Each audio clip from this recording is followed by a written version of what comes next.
Good morning, ladies and gentlemen, and welcome to this Governance for Schools webinar. The focus of this morning's webinar is the Behaviour and Attitudes judgment under the new Ofsted framework.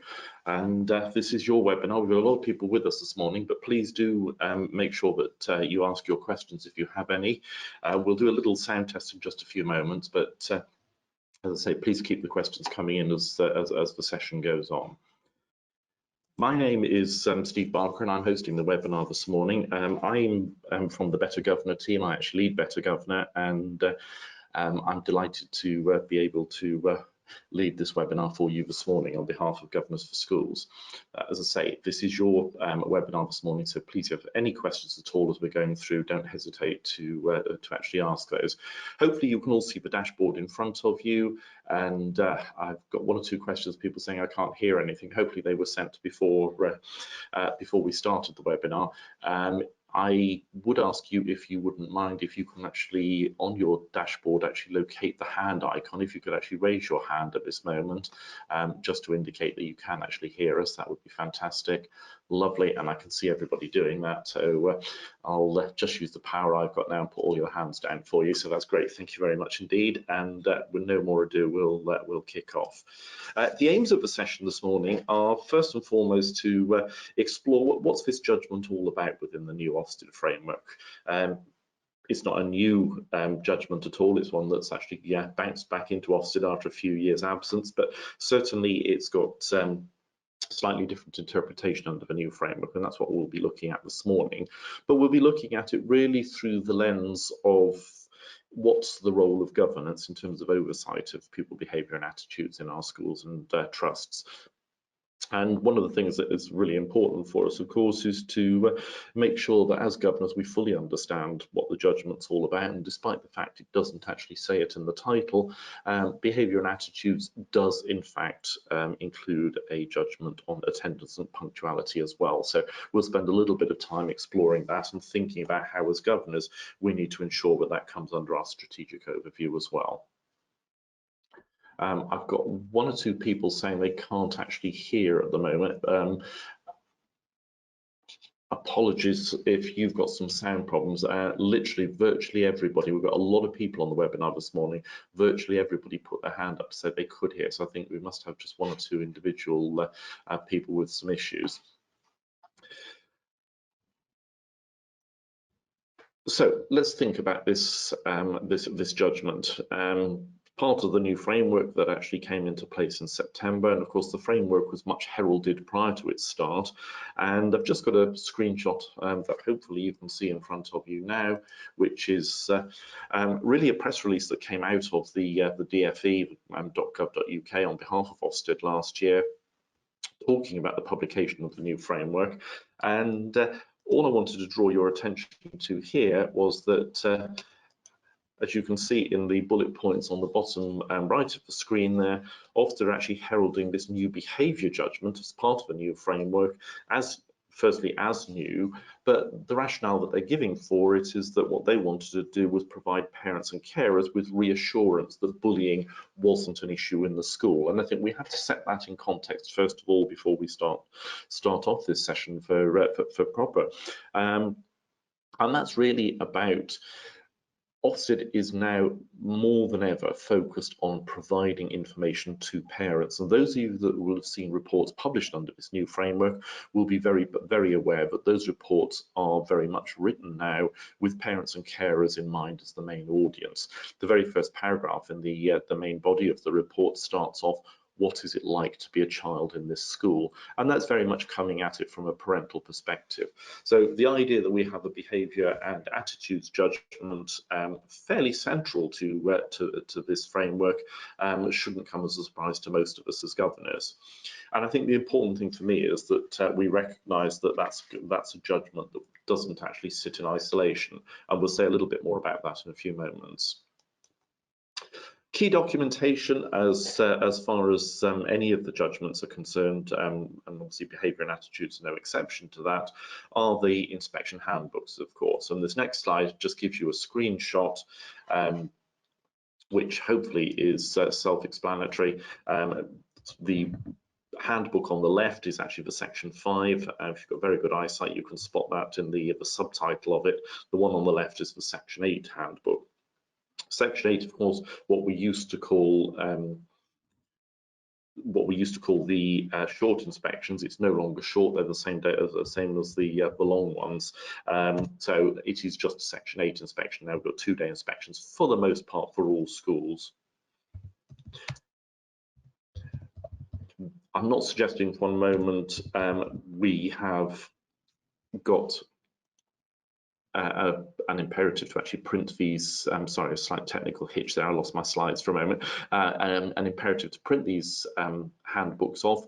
I would suggest they're better as reference documents, and as and when your governing body or the specific committee has a discussion coming up, which you see from agendas, on perhaps behaviour and attitudes or any of the other individual judgments, then it's a question of actually referring back to the appropriate section, predominantly in the section 5 handbook.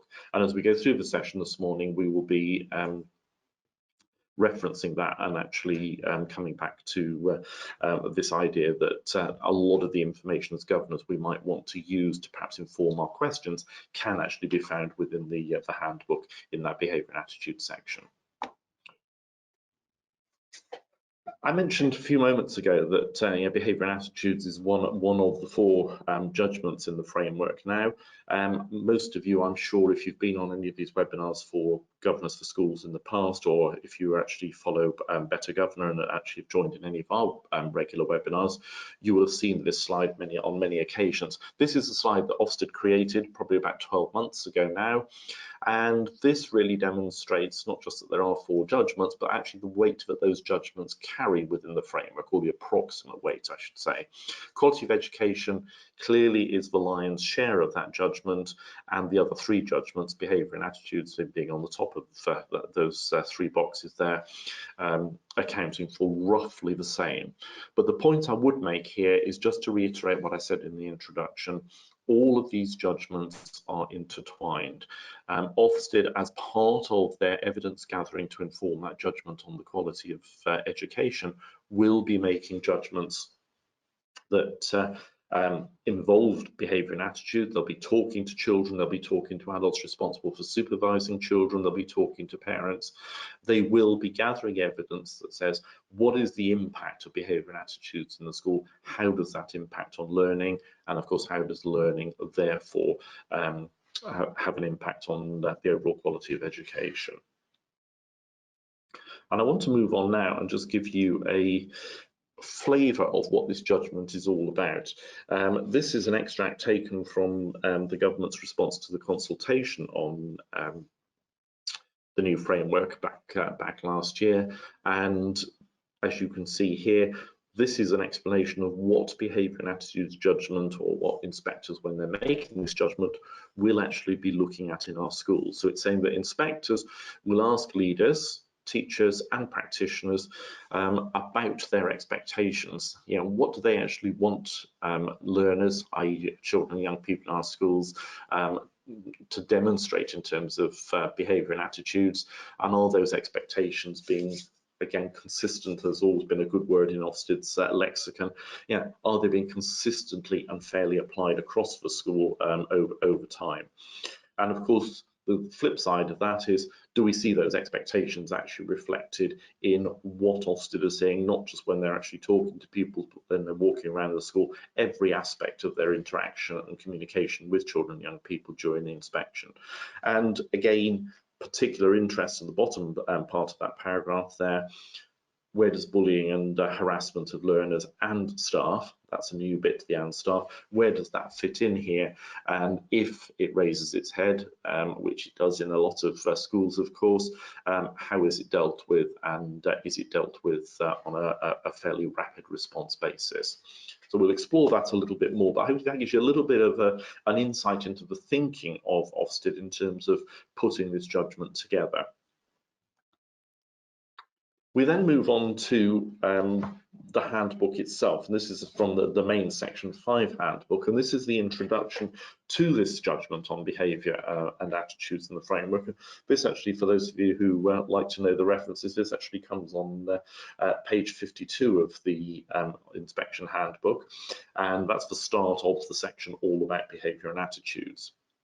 And this is the shorthand version, in essence, of what I've just said that comes out of the framework document. So the Behaviour and Attitudes Judgment considers how leaders and staff create a safe, calm, orderly, and a positive environment in the school. And then what does that lead to in terms of the behaviours that are demonstrated, the attitudes that are held by pupils within that school?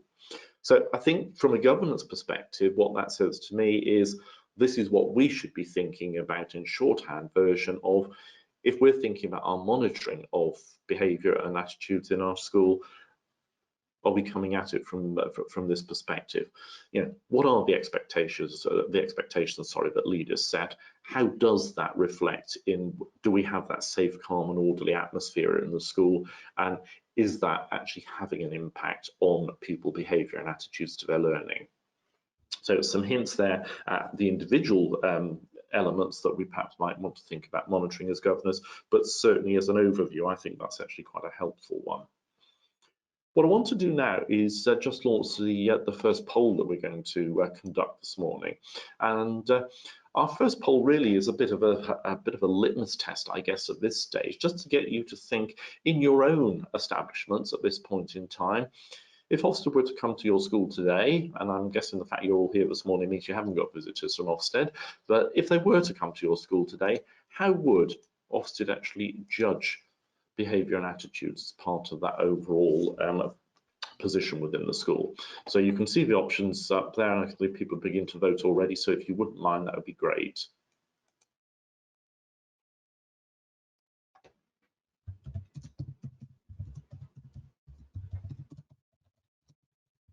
I think most people have voted now, so if I could ask you if you would like to vote, a couple more moments before I close that poll down.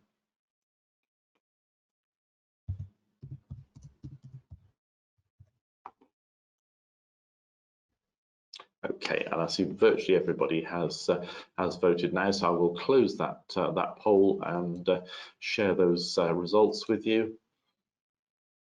And hopefully they should be up on your screen now in the form of a bar chart.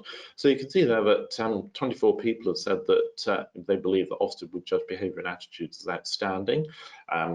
Fantastic. If that is the case, we might want to perhaps explore how we get to that judgment as governors as we go through the rest of the webinar. But yeah, that's great. 68% of you are saying you believe it's good at this point in time. I hope that's based on an understanding of the various elements and the criteria that are used in the judgment, but that probably bears you know, a very good reflection of where Ofsted have actually judged schools in the new framework so far. 6% of you requires improvement, and we've got 2% that say they don't know. Well, hopefully, even if you don't know at this moment in time, the information that we're going to share with you today will put you in a good position to either form an opinion in your own mind, or perhaps better still, go back to school, think about the kind of questions you want to ask, the sort of evidence we want school leaders to share with us, so that we can form a joint judgment of where we are. Because perception is everything, of course. However, as far as Ofsted is concerned, our perception of behaviour ought to marry up with a very informed decision-making process that actually leads to a judgment that's shared not by us as governors, but also with the rest of the paid leadership of the school as well. So I will close that poll now and move back to the PowerPoint. And just want to go back now into the framework itself and really reference back to the Section 5 handbook.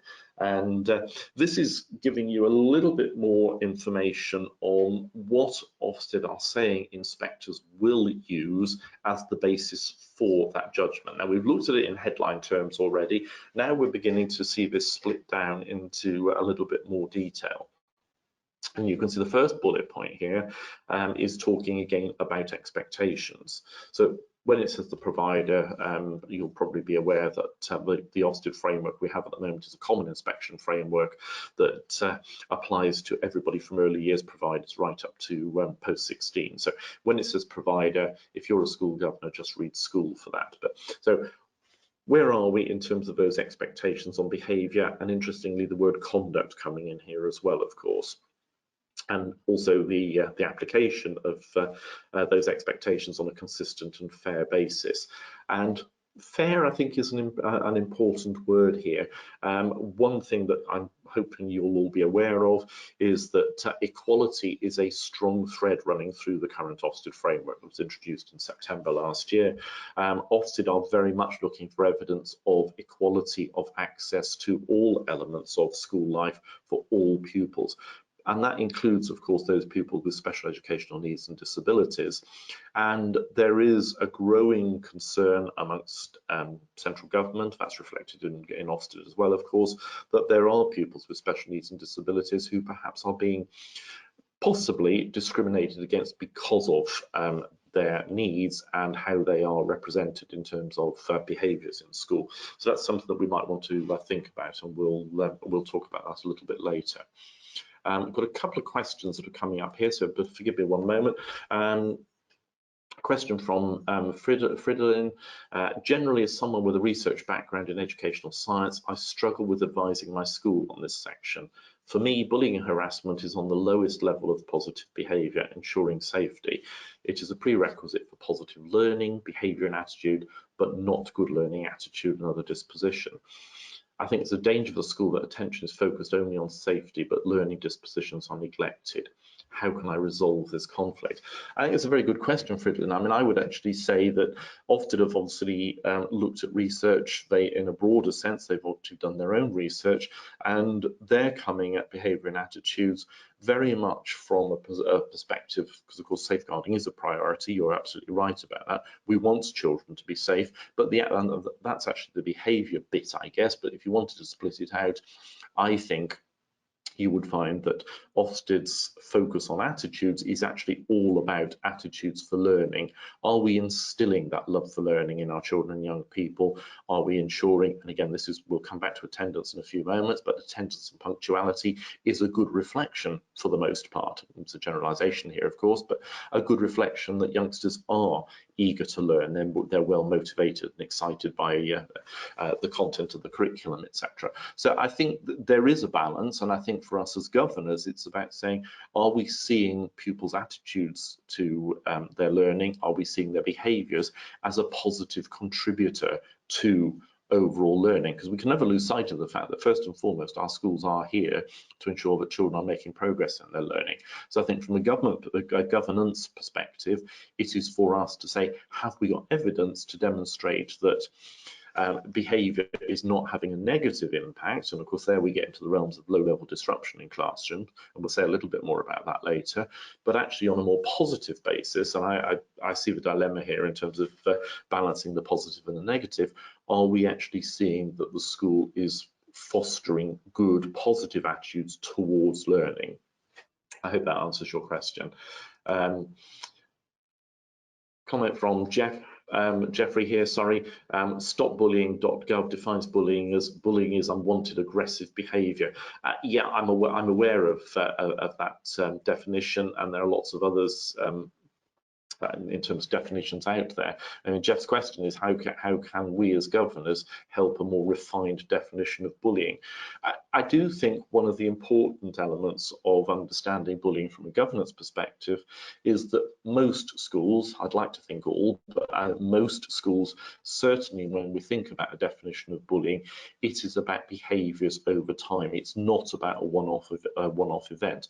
And I think the biggest challenge a lot of schools face now, and therefore as governors we can help in perhaps getting this message across, is that, you know, it's naive to think that bullying is not going to exist in the school. It will, that's human nature. It is more important to think, well, you know, what do we do to promote a culture in the school where bullying isn't tolerated? If and when it does rear its head, what are we actually going to do about it? But actually, more important than all of that in many ways is, do we have a consistent understanding amongst all parents and carers, and of course their children, of what bullying is? Children and young people can be unpleasant, unfair, nasty, inappropriate, whatever words we want to use to each other. A one-off event does not mean bullying. It may be inappropriate behaviour, but that's not necessarily bullying. So clear understanding and clear definitions are important there. And I would suggest every school should have a definition in its own management behaviour policy. Couple of questions on attendance. I'll leave those for the moment, if I may, and actually come back to those in just a few moments. But I will just pick up one question here from Max. Max is saying, in terms of equality, which is something I mentioned in a few moments ago, will schools who are reluctant to admit pupils with special educational needs and disabilities because they think it will affect their league table position be identified and downgraded? Certainly, I think one would hope that might be the case, Max. There is a lot of evidence at the moment that some schools are perhaps using less than honourable practices to direct parents and pupils to other schools. Everybody will be aware of off-rolling, I'm sure. But yeah, this is a framework that is actually identified as looking at schools from the perspective of, are children and young people getting a good deal in schools? Are they getting the best possible education, the best possible care? If some children are not being admitted to some schools or are being encouraged to move on from some schools, that doesn't say very much about equality in my view. I'm not an Ofsted inspector, but I think we need to look at the wording of the framework and see how important the concept of equality is running through that, and hope that that actually does come through against those practitioners who perhaps are not behaving quite as honourably as they might. Okay, let's come back to the slide now, if we may. Second bullet point here is coming back to this this concept of attitudes that we were talking about a few moments ago in terms of Fridolин's question. Again, what we're looking for, what Ofsted are looking for here, is positive attitudes to education, and those would be characterised predominantly in Ofsted's eyes by children and young people showing a level of commitment and dedication to their learning, thinking about how effectively they're dedicating themselves to their studies. And the word resilient doesn't come up very often in the framework. I think it's something that as governors we're very aware of in terms of building resilience in children and young people. But if there are setbacks, how are schools encouraging children to actually be mindful that you can get over obstacles? You don't give up at the first setback, you don't give up at the first failed spelling in the spelling test, or if you don't do very well in the mock exam for GCSE, etc. So is there that resilience? Because that's part of the positive attitudes that we want to instill in children and young people. And of course, lastly there, that idea of taking pride in work, pride in achievements. Part of that is about the ethos of the school, of course, but an awful lot of it is actually going to be reflected in the quality of children's work, the presentation, the punctuality of completing work, all of those sorts of things. Question here coming back to bullying from, I hope I'm pronouncing your name right, Deji, I think it is. How many instances of bullying in a school is looked at by Ofsted before the school is marked down for bullying? Forgive me for saying so, Deji, but I don't think that the question is quite as simple as that. Schools are expected to keep accurate records.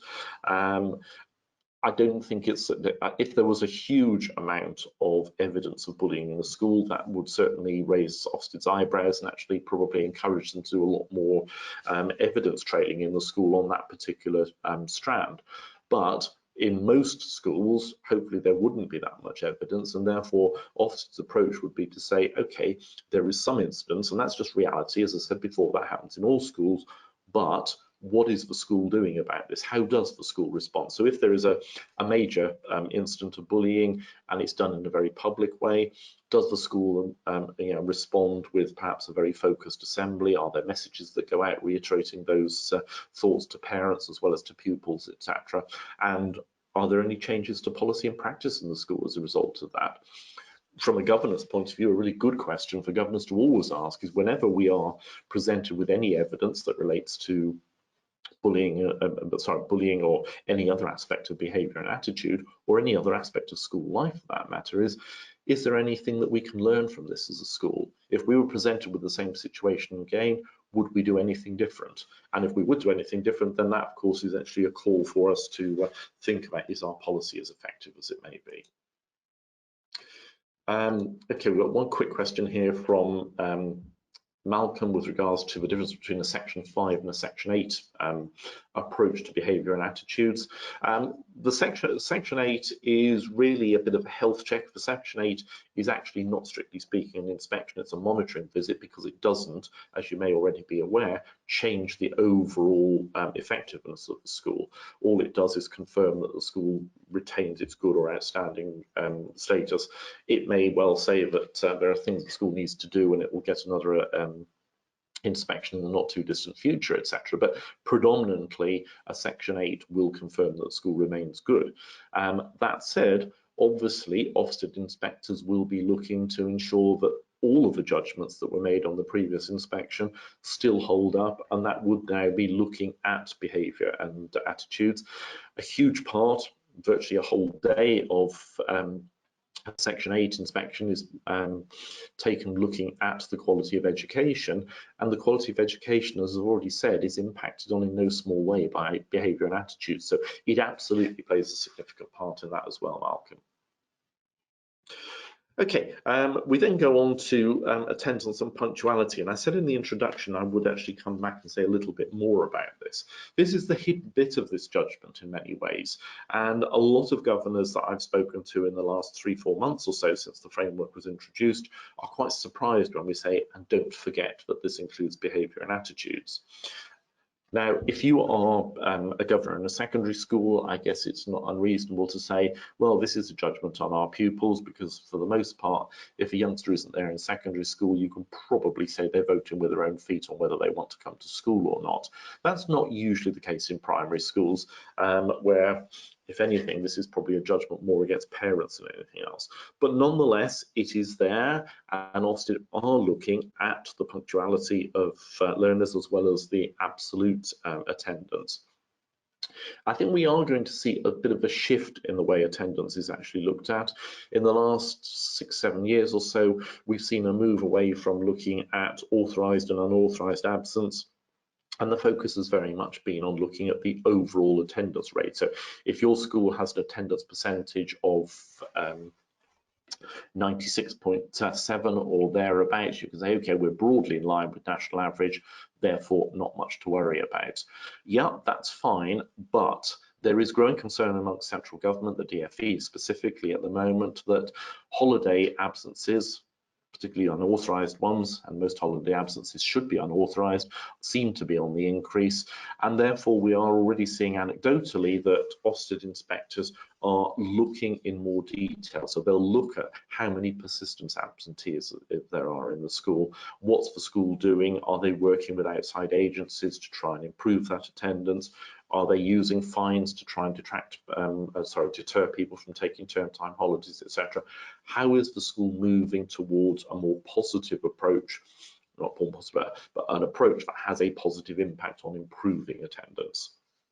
So something that I think governors perhaps need to think about, are we as focused on attendance and what the school is doing to improve and maintain attendance as perhaps we need to be? Because if we're not, we might find, and again I go back to the results of that first poll, we might think that behaviour and attitudes in our school is outstanding, but unless attendance is not incredibly positive, that could drag that judgment down to good or possibly not good. Question here, can you clarify the role of governors in this regard? What is down to the operational management and therefore the realm of the head teacher? Sorry, Sarah, if you can just clarify what you're talking about. Are you talking about bullying there? I'm guessing you might be, but if you could just confirm to me what you're talking about there, I will try and come back and answer that question for you. So yeah, as I say, attendance should be high on our agenda as governors, but also punctuality. I wonder how many schools, and again, I may be unfairly judging a lot of people here, but my view as a governor, I'm a governor in 4 schools and I spend my life going around to schools, is that most governing bodies don't know very much at all about punctuality. That's not just about being late for school in the morning, although it might be an element. It's also about punctuality when children and young people are returning to lessons after break time, lunchtime, etc. In secondary schools, are they punctual moving between lessons and moving around the school? But also things that, things like when they come back into the classroom, how long does it take for everybody to settle down and be ready for work? Because of course, that again reflects back on attitudes towards work. Question from Mark here. Mark saying, is the school context taken into account? To an extent it is, Mark, yeah, absolutely. Although having said that, of course, the expectation is that all schools, going back to that original definition, would be seeking to create an ethos, a culture in the school where positive behaviour, positive attitudes pervade. Now, there may be some individual issues that are linked to school context, but again, Ofsted, I'm hopeful, would actually come to that from the perspective saying, well, okay, the school has got some challenges, some barriers to perhaps a perfect world here, but what is the school doing to hopefully tackle some of those barriers as far as behaviour and attitudes are concerned?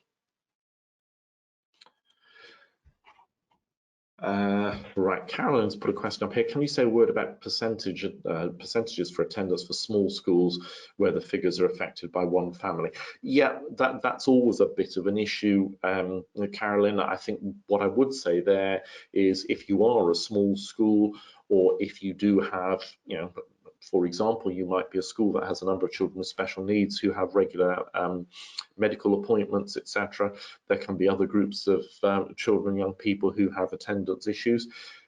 Governors need to understand what those issues are. Now, if it's one family, I'm not suggesting for one moment it's appropriate for the governing body to know who the family are, but certainly it would be appropriate for the head teacher or whoever is reporting to governors on attendance to report back that this is affected by either one pupil, one family at the moment, and they account for X percentage of our attendance.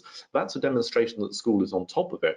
A good response as a question from governors then, of course, is, well, what are we doing in terms of work with that family? Have we enlisted early help from external agencies? Have we got some inclusion officers or educational welfare officers, whatever they happen to be called in your local authority? Are they involved in working with those families, again, to try and improve attendance?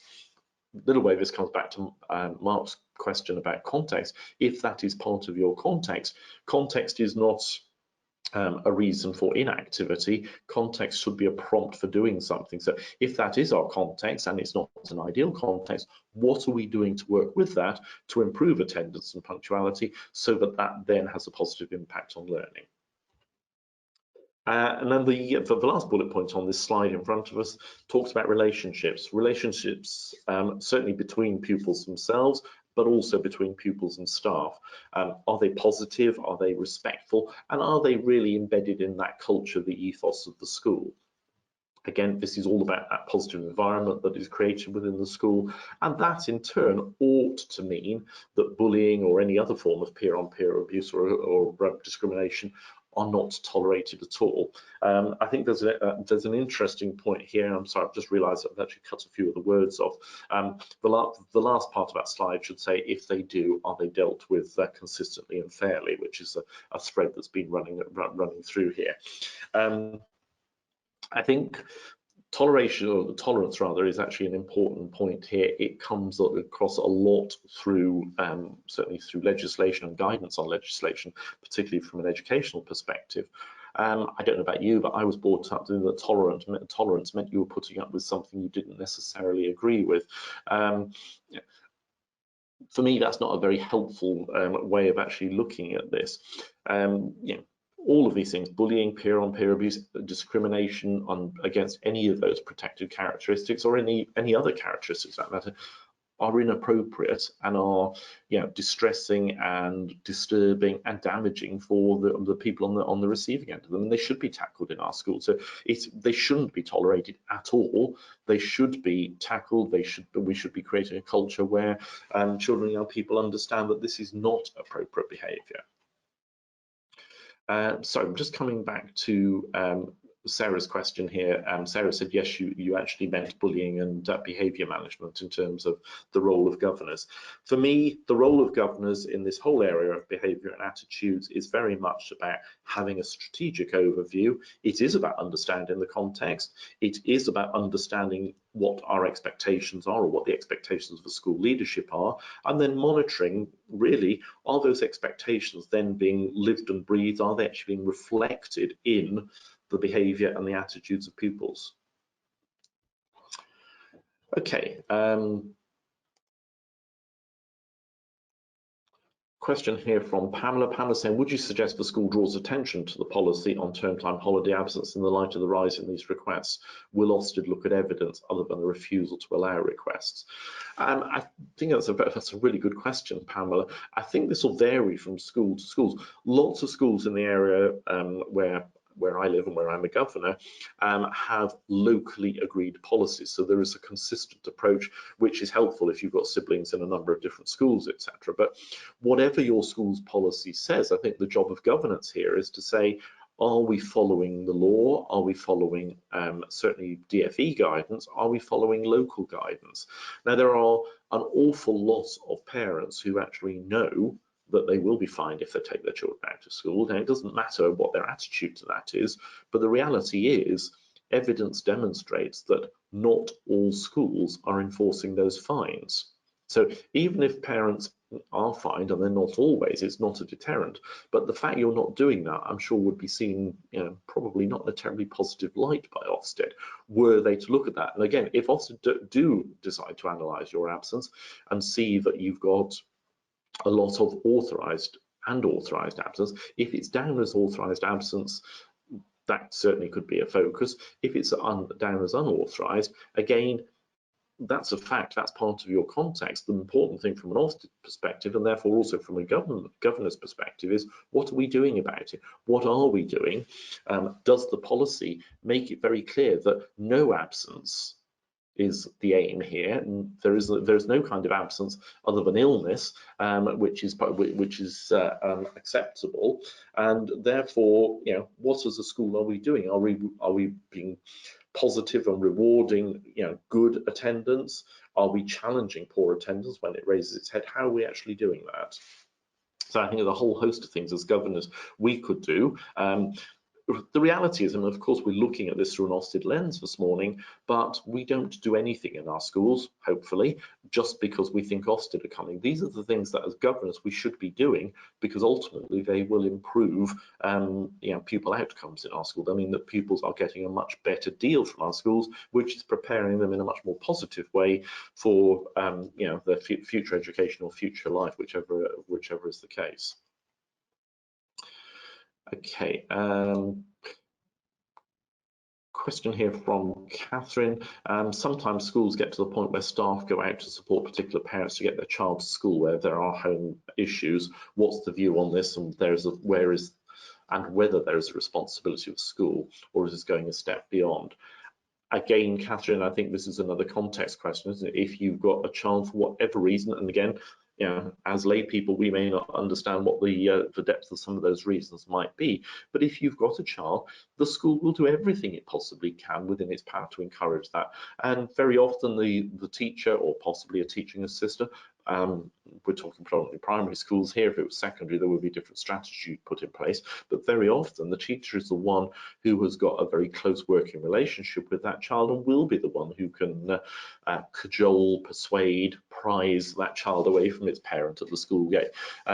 What most parents hopefully are fully aware of is the moment the mum and dad has actually disappeared from sight, the child's absolutely fine and is for the rest of the day. So yeah, I think there's a very positive role, and I think we should applaud those colleagues in schools who are actually doing that. Again, another question from Catherine here. Relationships with teachers. Will Ofsted be asking students? Children often have strong views that teachers have favourites or are treating certain children unfairly. Any evidence of how Ofsted will deal with that? No, you're right. Children often do have strong views. It doesn't mean to say they're always accurate. Of course, anybody's view is just a perception. Ofsted do pupil surveys through they have parent view, of course, and they would also expect staff surveys. Of course, Ofsted ask children and young people a whole variety of questions. They don't ask leading questions, and if a child gives a particular response, so and so always has favourites. If that comes from one child, that might be it, but if they would look at evidence from a whole variety of places, they'd also be wanting to ask, well, why do you say that? What makes you say that? What do you think you might have to do to become a favourite, if you think favourite's the appropriate word? And there are all of those kind of things. Ofsted inspectors are trained to tease out what's actually happening in the school, and their evidence base tends to be pretty fair, because they don't take it just on the basis of one parental complaint, one pupil complaint, or whatever it happens to be. Okay, let's just move on to the next slide now, if we may. I just wanted to put this up because this is really an indication of where Ofsted inspectors will be gathering evidence during the inspection that fuels this judgment on behaviour and attitudes. So there's a whole host of things, and this is not an exhaustive list here. If you want an exhaustive list, if you're interested, page 55 of the section 5 handbooks gives you a very, very strong detailed list. This is just a summary of that. So, as we've just been saying in response to Catherine's question there, yes, absolutely, Ofsted will be talking to pupils. They'll be talking to pupils on a whole raft of different issues to get an indication of, predominantly this will be about individual pupils' attitudes, but of course they will ask pupils about behaviour in the school. They'll ask them, how would you describe behaviour generally in your school? So, schools talking about behaviour, talking about expectations is crucial here, because that influences the way that children and young people think about it. That influences their perceptions. They'll talk to other stakeholders. That, of course, includes parents. And if you read the guidance in more detail, it also says they have to talk to staff, particularly those who have been involved in perhaps supervising or issuing sanctions on children and young people who haven't met the high expectations on behaviour and attitudes. So there is very much an angle here from Ofsted about coming at this from all angles. Part of that is about investigating consistency, of course, but part of it is asking staff, for example, how they are supported. It's asking parents, well, when your child does not meet the school's expectations on behaviour and attitudes, what communication is there with you? Is there any support that not necessarily is provided? It might be provided by the school. It may be that the school is signposting support from elsewhere, but all of those things are important. Discussions with a range of staff, slight overlap here between the previous one, but this is a range of staff, meaning not just teachers. They would talk to teaching assistants, midday supervisors. If they bump into the caretaker or the school business manager, they might talk to them about their views, their impressions of behaviour and attitudes in the school as well. Staff surveys, of course, are an integral part of Ofsted's inspection base now, as are pupil surveys. Exclusions I've put there, bottom left-ish on the slide in front of you at the moment. Ofsted will look at exclusion data. That's not just permanent, that's fixed-term exclusions as well. They will look for patterns.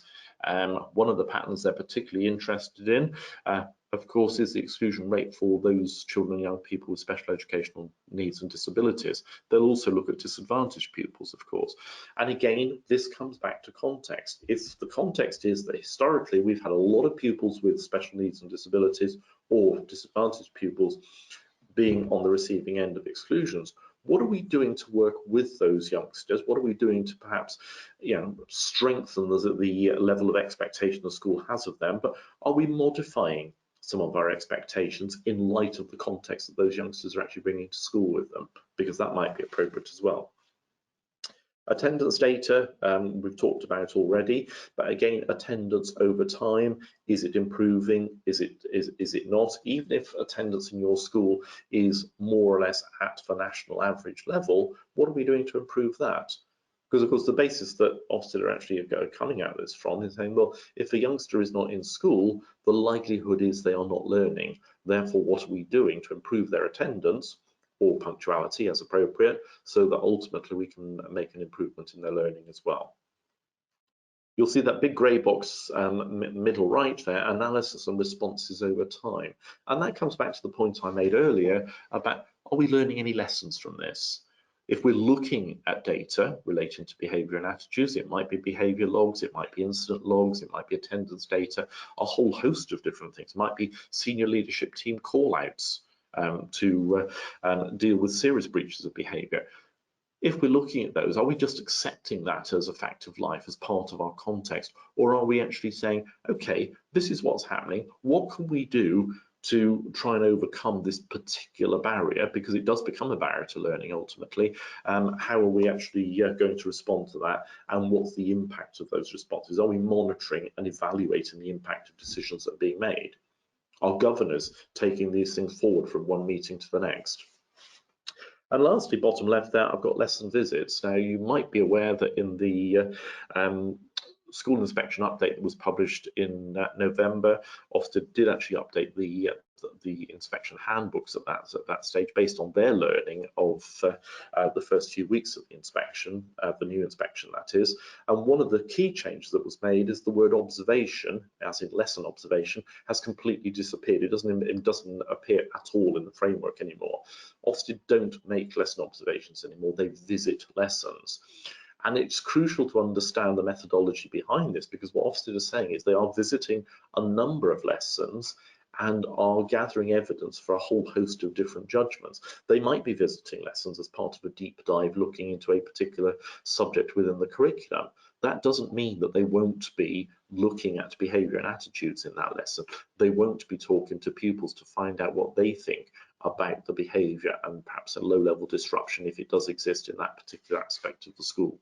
So all of these things absolutely crucial in terms of our role as governors, thinking, well, you know, you've got a bit of a menu on that slide in front of you at the moment that says, well, are we seeing evidence being gathered by our schools and presented to us as governors on what each of these various elements perhaps say about behaviour, attitudes, and of course within that attendance as well, within our particular school or within our trust? Because if we're not, we might want to perhaps think about that. Question here from Max. What training do inspectors have about the crisis in mental health amongst teenage pupils, as this of course will seriously impact on their behaviour? That's a good question, Max. I mean, this comes more within the personal development judgment than it does within behaviour and attitudes, I would suggest. But yeah, you're absolutely right. This may, you know, if youngsters have got, you know, well-being, mental health issues at any particular point in time, a symptom of that could easily spill over into behaviour and attitudes. Schools are expected to recognise the needs of all of their pupils. We will be doing a session, hopefully for governors for schools very shortly, on this topic of personal behaviour, and we'll tackle that one more then. But if you look at what the Inspection Handbook says about mental health, you will see that there is a very real expectation that Ofsted are exploring how schools are moving towards meeting pupils' needs in this area. So absolutely, inspectors will have been trained on this in the same way they'll have been trained on other areas of the framework. Gary has just asked, can you please repeat the difference between observation and lesson? Yes, I can, Gary. The point I was making is Ofsted used to make lesson observations. In other words, they would go into a classroom, they would observe a teacher teaching, and invariably a judgment would be made about what they saw in that particular classroom. The reason for the change in the semantics here, so we're not doing observations anymore, we're now seeing lesson visits taking place, is that no individual judgment is made when an inspector goes into an individual classroom anymore. The evidence that's gathered in that classroom and in the next one, and one they might go to on the second day of the inspection, all of those other visits is brought together, correlated and summarised in the overall judgment of, be it the quality of education or the quality of behaviour and attitudes. I hope that explains it properly for you. Sorry if I wasn't clear the first time. Mike is making a point here. Many of the points should be reflected in vision and values of a school, and therefore the ethos of a school will often test this. That's a really good point, and yeah, I totally agree with you, Michael. I don't think Ofsted will explicitly test it. Implicitly, of course, they do, because you're absolutely right. behaviour and attitudes, and also personal development and the impact of personal development and well-being that has on the school community, that is absolutely reflected in the school ethos. So they're not explicitly commenting very often on the ethos. It's not a word that you see crop up in the framework very often. It's not one you see crop up in Ofsted reports, but absolutely they are integral parts of it. So you would see that reflected without any doubt whatsoever. Question from Tim here. It's an interesting one. Tim, I've never come across this one before. Would Ofsted look unfavourably on schools that refuse to have anonymous staff surveys? I think Ofsted will be talking to staff, and actually Ofsted will do a staff, or will ask the school to undertake a staff survey on their behalf using the Ofsted questionnaires when they come in. If staff are disgruntled for any reason, there's usually a way for them to make their views known when schools come into staff, when schools are visited by Ofsted. Sorry, I meant to say that. I think staff surveys are something that Ofsted are interested in.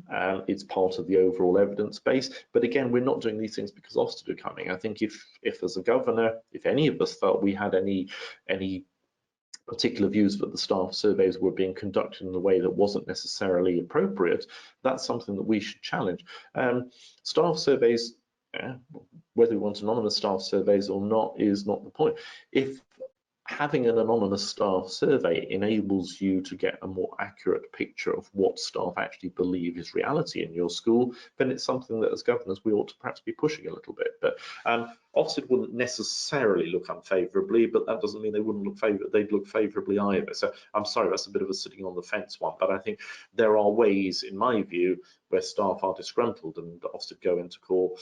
Those Ofsted rarely come away without getting that picture, I would suggest.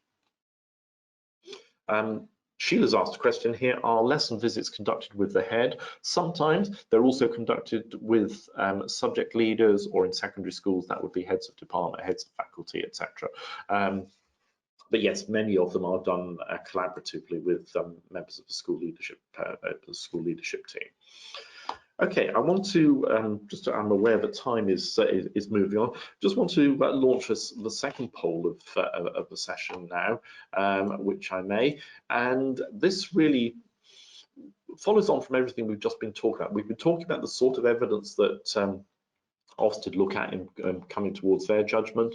What I want to, and I've said as we've gone through, that gives us some quite strong pointers as the kind of areas perhaps we ought to be thinking, what are our schools sharing with us as governors as evidence on this. So the second poll is actually very much with that in mind, and hopefully you can see that question come up in front of you now. So what we're interested in, how does your governing body or trust board ensure that it receives evidence that backs up this key judgment from Ofsted? So poll is open now, and I can see one or two people have already voted. Have a look at those and cast your vote now, if you will, please.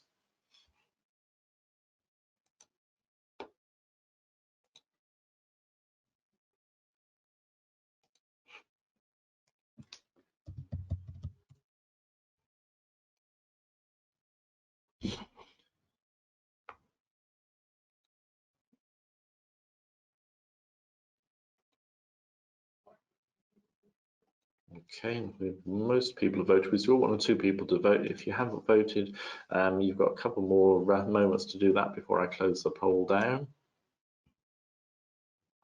Okay, so most people have voted now, so I'm going to close that poll and share the outcomes of that with you. And hopefully you ought to be able to see those results now. They'll just come up on my screen. So just over half of you saying, yeah, this is reflected in the head teacher report. Not at all unusual. That's probably why I put that one at the top of the poll, I guess, because that would probably be my expectation that, most head teacher reports ought to be very much, the here and now, the latest news that's actually come into the school, etc. So this is an opportunity for us as governors to receive a, up to the moment, briefing on what's happening specifically in relation to behaviour and attitude. So yeah, absolutely. Lots of schools now don't have committee structures. They have a very flat structure where the governing body itself meets as a whole, but more frequently. There are still a lot of schools, of course, that still have a committee structure. Many will have a specific committee. It may not necessarily be called the Behaviour and Attitudes Committee, but they'll have a committee that does have that brief of covering behaviour and attitudes within its remit. And 23% of you have said that that's how you'd actually get your evidence. 18% have appointed behaviour and attitudes specific governor. That's an interesting one. Again, I think for me, the temptation with all of these things that we need to avoid is don't get too operationally involved in that. It's great, but most important thing is, are we great to delegate that role to an individual, but are we then making sure that what they learn, what they glean from the school is actually shared with the rest of us so that it actually does enhance the collective knowledge of the governing body. 14% don't do anything at the current time, so hopefully call to action for you as a result of this morning's webinar is maybe that's something that might come across, and 13% don't know. Well, hopefully those of you that don't know, go back to school and ask, and you may have got one or two suggestions from this session this morning as well. Ian's just put a point on here, which is a very good one, also by walking around the school. Yeah, absolutely. Thank you, Ian. I mean, I would hope that all of us as governors do take the opportunity, perhaps not every Wednesday afternoon, but certainly we take the opportunity on a reasonably regular basis to come in and visit our schools in the hours of daylight when children and young people are actually present, because that's a really good way of getting that feel. And again, you get that feel for the ethos of the school, but you also, well, okay, I know a lot as a governor about the expectations because I see that in policies, procedural documents, etc. What does it look like on the ground? So I think, yes, you're absolutely right, Ian. That's an opportunity that all of us should take if we possibly can. Okay, and that really just about brings us to the end of what I want to say in terms of input this morning. I just thought it might be helpful to share with you a couple of questions specifically related to behaviour and attitudes that I know personally I tend to, in the area where I'm based, if I know a school's had an inspection, I will ring up the chair and ask them what their experience has been. And some of the feedback we've had so far has resulted in these three questions I've actually put up on the slide in front of you now. So this particular one, this first one, has actually come up a couple of times. It comes to the heart of everything that we've actually been talking about this morning. Ofsted inspector asks you as a governor, how do you know that behaviour and attitudes in your school are good? And that might be covered beforehand with a question of, well, what do you, that question I asked in the first poll this morning, how would you judge behaviour? Now, hopefully this will be based on something that's been put in the self-evaluation document where you've said that behaviour is good or outstanding. But the key question is, as governors, how do we know? So hopefully a lot of those things that we talked about this morning in terms of the kind of evidence perhaps we ought to be asking to be put in front of us ought to hopefully come to mind there. Talked a little bit about low-level disruption, but is it a barrier to learning in the school? And of course, the follow-on question from Ofsted is, so what are you doing about it? And I think that's something that all of us need to think about. Do we know what low-level disruption is? Constant chatter in the classroom, lack of punctuality back to lessons, so delayed starts, etc. One or two children struggling with behaviour. So what kind of strategies are being put in place to actually tackle those barriers? And obviously that one at the bottom, we spent a lot of time talking about bullying this morning. How do governors ensure pupils are free from the impact of bullying in your school? So again, my one, I don't tend to give tips, but my one tip on this breaking my rule is don't say we've got a policy. Having a policy is meaningless, to be perfectly honest, unless that policy is lived and breathed in the school. So think about what does that policy say in terms of the actions that your school follows, the procedures linked to the policy. How are they lived and breathed? What evidence have you got? And that might be coming back to data, to logs, etc. But all of those things are absolutely crucial for us. And I know we've had a lot of questions so far this morning, and thank you sincerely for those. It makes it very lonely sitting here in front of my screen if nobody asks questions. So sincere thank you. But if there are any more questions, then please do ask them now. So there's one coming in from Charlotte here. What advice do you have for feeding back on behaviour in school visit reports to make it constructive? Yeah, that's a good question, Charlotte. I mean, I think for my view is I would always, as a governor, seek to be honest, but also to be objective. It is not for us to necessarily judge behaviour, so I would always try and persuade other governors to avoid making judgmental comments, make a statement of fact, and perhaps pose a question. So, yeah, I did see X, Y, Z, whatever it might be in school. What would be the school's response to this ordinarily? Would there be any follow-up with other pupils, etc.? Question here from Jeffrey: what about exclusions? Are governors competent to judge? Not quite sure what you mean on that, Jeffrey. I mean, I think from the exclusions point of view, governors are there to make an objective judgment stroke decision, depends which way you want to put it, about has the head teacher, because it is only a head teacher who can actually make an exclusion, has the head teacher acted according to the school's policies, the law, and those principles of natural justice. Governors should be competent to actually make that judgment or make that decision. If they're not, they should engage in training. Again, sorry, this is a very vulgar plug, but on Better Governor next week, we will be running a webinar. I think it's next week, it might be the week after, but look out for the net. We're running a specific webinar on exclusions for governors and the role that governance plays in an exclusion. Because I think you're right to ask the question, Jeffrey, it's a hugely significant part of the role of governance, but it is one that is often misunderstood. So if it comes to competence, you overcome competence by engaging in training and development would be my shorthand answer to that. Question from Mark here, actually.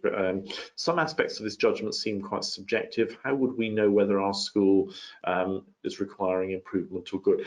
What I would say there, Mark, is if you look at the Inspection Handbook, it starts on page 56 for Behaviour and Attitudes. You've got what are called the judgment characteristics, or the grade descriptors for behaviour and attitudes. Don't start at outstanding is my advice. Always start in the good section and ask yourself, ask your relevant committee or ask the full governing body to have a conversation with the head teacher or the leadership team. Have we got evidence that says those grade descriptors apply to our school? So it is a little bit subjective, but actually there are some objective descriptors there. Yes, of course, Ofsted inspectors are required to make professional judgments. That has not changed in the 20 odd years that Ofsted's actually been around, but there are some quite objective statements there. So have a look at those. I think that will inform you and hopefully mean that the decisions that we come to as governors in our schools are actually based on hard evidence rather than on perhaps slightly subjective perception. Okay, well, thank you very much indeed for joining us this morning. We have run out of time now, so I would just like to remind you that you can actually download a copy of this morning's handouts by clicking on the link on your dashboard. There is a short survey at the end of it. If you wouldn't mind filling that in, Governors for Schools and us at Better Governor would be very, very grateful. Again, just another vulgar plug here, forgive me, but we are running a free trial on Better Governor at the moment. We work hand in hand with Governors for Schools, providing webinars for them several times a year. We do them far more frequently on Better Governor, and you can get a free trial by going to our website, which is on that last slide there now. But just to say thank you very much indeed for participating this morning. Thank you for all those questions.